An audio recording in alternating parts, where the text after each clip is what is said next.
जो वोट करते हैं, जब से देश आजाद हुआ है तब से कर रहे हैं। जाने कितनी सरकारें हम बना चुके हैं, लेकिन जितनी भी सरकारें अभी तक हमने बनाई हैं अपना वोट देकर, मतदान करके, उन सब से हमको बड़ा पाप लगा और आज भी लगा। मतदान करना पाप हो रहा है। क्यों?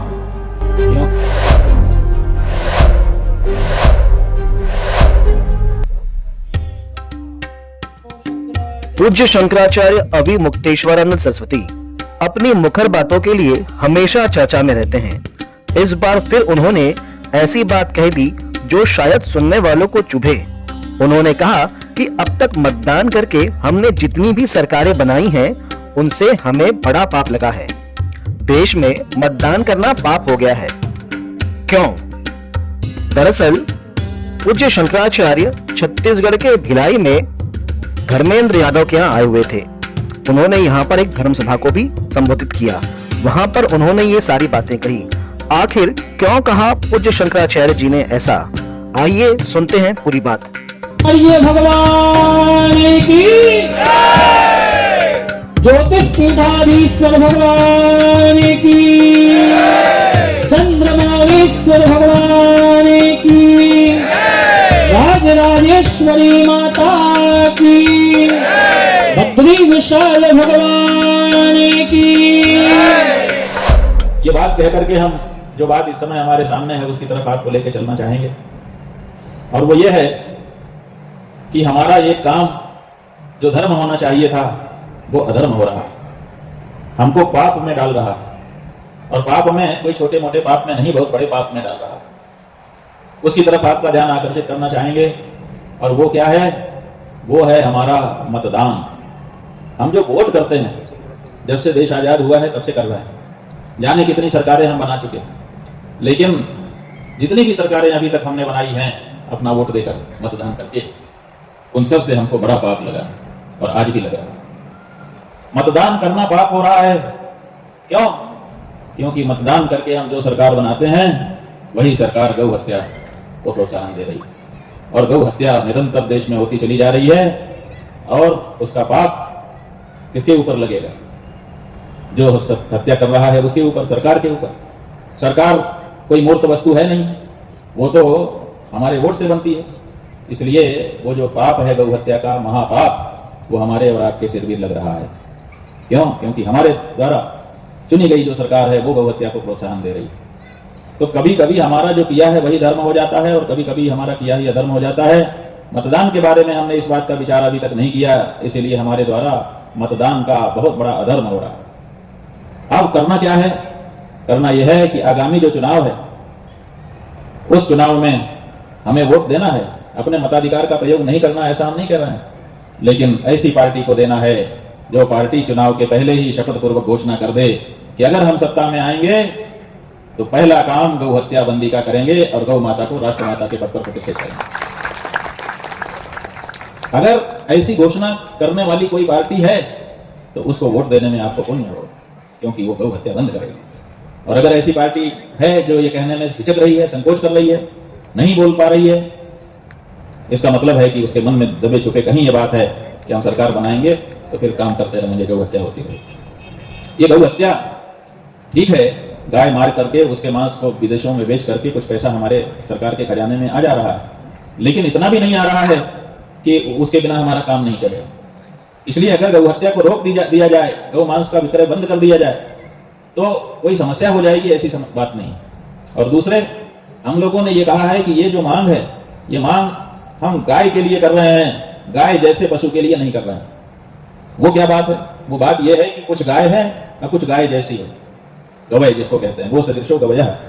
तो गाय जैसी जो चीज है, गाय जैसा जो पशु है, उसके लिए हमारी मांग नहीं है। हमारी मांग शुद्ध हमारे भारत की जो देशी नस्ल है, जिसको हम लोगों ने रामा नाम दिया है। रामा मतलब उसको राष्ट्र माता कह रहे हैं, राष्ट्र का रा और माता का मां मिला करके हम लोगों ने शब्द बनाया रामा। और रामा गाय के लिए हम ये बात मांग रहे हैं, माने जो विदेशी नस्ल की नहीं बल्कि हमारे देश की नस्ल वाली गाय है, और वो गाय भी जो अभी संकरित नहीं हुई है, क्योंकि हमारे देश की बहुसंख्यक गायें संकरित की जा चुकी हैं।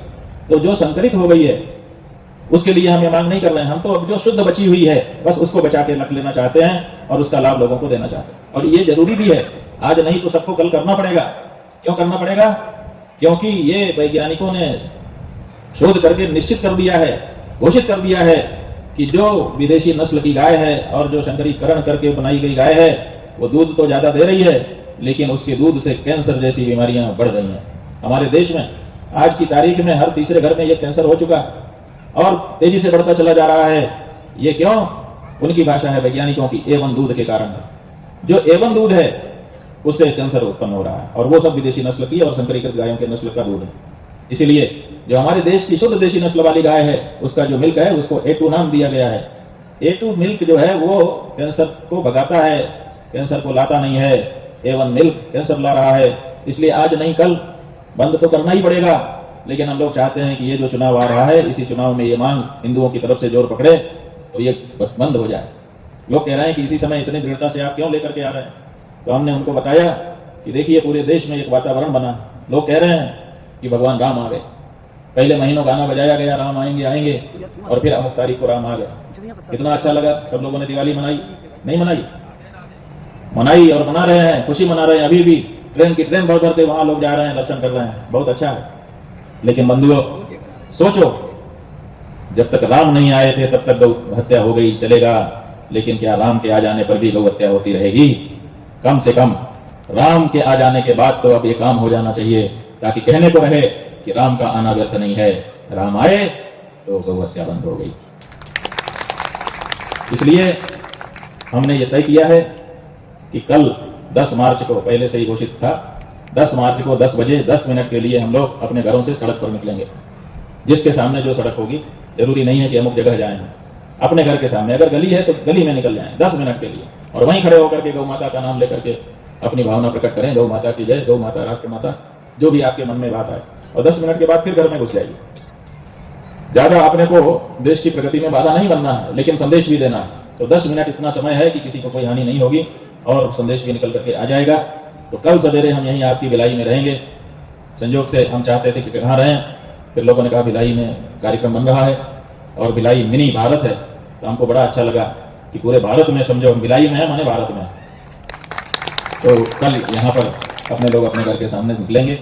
इसके बाद 14 मार्च से 4 दिन बाद हम यहाँ से सीधे निकल करके भोपाल से फिर वृंदावन जा रहे हैं। वृंदावन में गोवर्धन जी की परिक्रमा करेंगे। गोवर्धन परिक्रमा इसलिए क्योंकि जब इंद्र कुपित हो गए थे और वर्षा करके गायों को मार देना चाहते थे, उस समय गोवर्धन गिरिराज ने गायों की रक्षा की। इसलिए गिरिराज गोवर्धन गौ रक्षक हैं, तो उनकी परिक्रमा हम करेंगे। और इंद्र माने राजा, जब राजा ही गाय को मारने लगे तो गिरिराज गोवर्धन की शरण लेनी जरूरी है। इसलिए गिरिराज गोवर्धन की परिक्रमा करेंगे और फिर वहां से नंगे पांव पैदल चलते हुए दिल्ली तक जाएंगे। और दिल्ली में कहा, संसद भवन के उस कोने तक जहां 1966 में जब भारत देश के गौभक्त लाखों की संख्या में संतों महंतों शंकराचार्यों के नेतृत्व में संसद को घेर करके बैठे थे, इस आशा से कि संसद में कानून गौ हत्या बंदी का निकल करके आ जाएगा। तो कानून तो नहीं निकला, गोलियां चला दी गई, बहुत सारे लोगों का जीवन भी वहीं पर समाप्त हो गया। वो कोना आज भी एक पार्क बना करके सुरक्षित है। प्रति वर्ष गोपाष्टमी के लगभग हम लोग वहां पर जाते रहे हैं, वहां जाएंगे। और वहां तक जाने में हमने मौका दिया है देश की सभी राजनीतिक दलों को, किसी एक दो को नहीं। हम किसी राजनीतिक दल के न तो पक्ष में है और न तो विपक्ष में है। कोई हमसे मिलने जुलने वाला व्यक्ति किसी पार्टी विशेष का हो सकता है, वो भाजपा का हो सकता है, वो कांग्रेस का हो सकता है, वो किसी और पार्टी का हो सकता है, लेकिन हम किसी पार्टी के नहीं हैं और पार्टी के दृष्टिकोण से सोचते भी नहीं। तो हमारी दृष्टि में न कोई भाजपाई न कोई कांग्रेसी। हमारी दृष्टि में क्या है? हमारी दृष्टि में 2 तरह की पार्टियां हैं, एक भाई पार्टी और दूसरी कसाई पार्टी। भाई पार्टी वो, भाई कौन होता है? जिसको हम माँ कहते हैं उसी को जो माँ कहता है वही हमारा भाई होता है। हम गाय को माँ कहते हैं, जो पार्टी गाय को माँ कहेगी वो हमारी भाई पार्टी है। वो कोई भी हो सकती है, वो भाजपा हो सकती है, वो कांग्रेस हो सकती है, वो आप हो सकती है, वो बाप हो सकती है, कुछ भी हो सकती है। लेकिन जो पार्टी गाय माता को माँ नहीं कह सकती, मारने के लिए तैयार खड़ी है, वो हमारी दृष्टि में कसाई पार्टी। इसलिए हम वहां तक जाएंगे दिल्ली, और वहां तक हमने सब पार्टियों को, 2615 पार्टियां पंजीकृत हैं चुनाव आयोग में, हमने सबको संदेश भेजा है। तो वहां तक मौका है, जो पार्टी चाहे शपथ पत्र घोषित कर दे, हम सत्ता में आएंगे तो गौ हत्या बंद करेंगे और रामा गाय को राष्ट्रमाता घोषित करेंगे।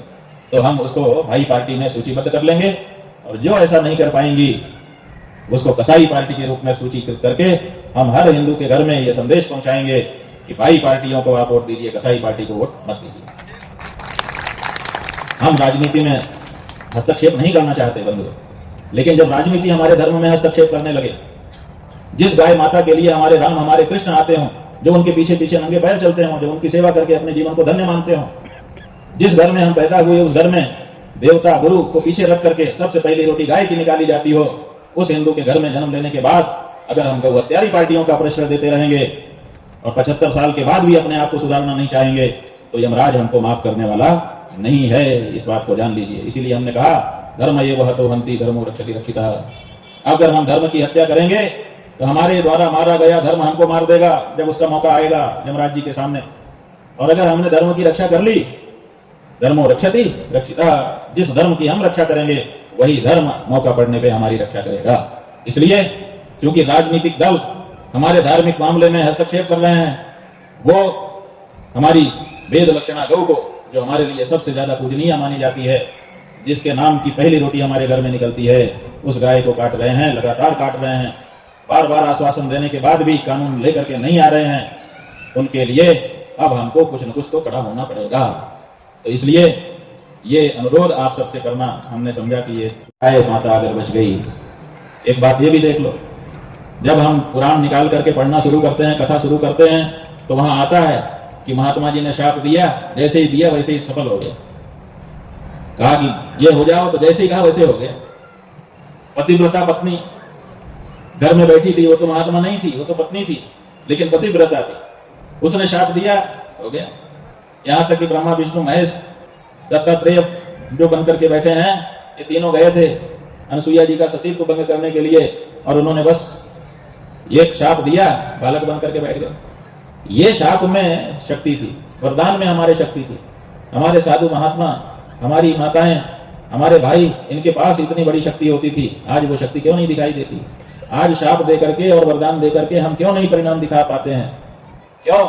क्योंकि जिस धरती पर गाय का खून गिर रहा हो, वहां पर दैवी शक्तियां, अलौकिक शक्तियां लुप्त हो जाती हैं।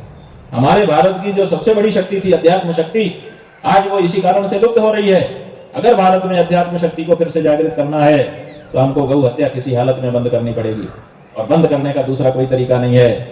हमारे हाथ में लगाम है राजनीतिक दलों की, उस लगाम को हमने छोड़ रखा है, इसलिए हम ही को खड़ा होना पड़ेगा और गौ हत्या के मामले पर लगाम खींचनी पड़ेगी कि गौ हत्या से इनकार करो। बाकी तुम्हारा अभी ठीक है, जो तुम्हारी नीति हो, हमें कोई दिक्कत नहीं, लेकिन कम से कम गौ हत्या के मामले में अब स्पष्ट होने का समय आ गया। बोलो, भाई पार्टी में जाते हो कि कसाई पार्टी में? आप लोग कहां वोट देना चाहोगे, भाई पार्टी में कि कसाई पार्टी में? तो ठीक है, जिस पार्टी को पसंद करते हो उस पार्टी तक संदेशा भेजो कि भाई हम पसंद तो आपको करते हैं, लेकिन आप भाई हो जाओ। तब भाई नहीं हो पाओगे आप, तो हमको अपनी पसंद बदलनी पड़ेगी। ये संदेश भेज दो, मोहल्ले में बोर्ड लगा दो, घर में बोर्ड लगा दो, ये हिंदू का घर है, कसाई पार्टी कृपया संपर्क न करे, नहीं तो अच्छा व्यवहार नहीं हो पाएगा, मजबूर हैं। भाई पार्टी का स्वागत है, कहो तो। आप कहोगे तो ये जो भी पार्टियां सब बदल जाएंगे, क्योंकि आप नहीं कहते हो इसलिए वो लोग अपना एजेंडा चलाते हैं। मतदाता जो चाहे वो करना पड़ेगा, ये मदारी के बंदर हैं, आपके हाथ में इनकी लगाम है। लेकिन जब आप ही विचार नहीं करते हैं, अविचारित कार्य करते हैं, तब वो अपने मन से कुछ भी कर लेते हैं। अब कम से कम एक काम कर लेने का समय आ गया बंधुओं, और वो है गौ हत्या का कलंक जो आपके माथे पर लगा है, उसको मिटा देने का समय। इसलिए आप सबसे हम इस सभा के माध्यम से अनुरोध करना चाहेंगे कि इस मामले में अगर हमारी बात आपको ठीक लगती हो, और भी विचार कर लीजिएगा। हम नहीं कहते हैं कि तुरंत आप कुछ भी निर्णय ले लीजिए, लेकिन बड़े दिल से विचार करिए और गौ हत्या का पाप कम से कम अब हिंदुओं के माथे से हटाइए। ये पाप है, ये कलंक है, ये हम 100 करोड़ को चढ़ा रहा है पूरे विश्व में। जहां हमारा हिंदू भाई जाता है, लोग हंसते हैं ही करके, अरे बड़े हिंदू आए, बड़े 100 करोड़ हो तुम, गौ हत्या तो तुम करा नहीं पा रहे। एक तरफ माई माई कहते हो, उनका शब्द है, एक तरफ मम्मी मम्मी, एक तरफ यम्मी यम्मी, हमको तो कहने में भी संकोच होता है। तो ये सब नहीं होना चाहिए। अगर हम सनातनी हैं, अगर हम हिंदू हैं, अगर हमको अपने वेद शास्त्रों पे थोड़ा भी भरोसा है, तो अब हमको खड़े हो जाने की जरूरत है। कम से कम ये कलंक हमारे माथे से मिटे।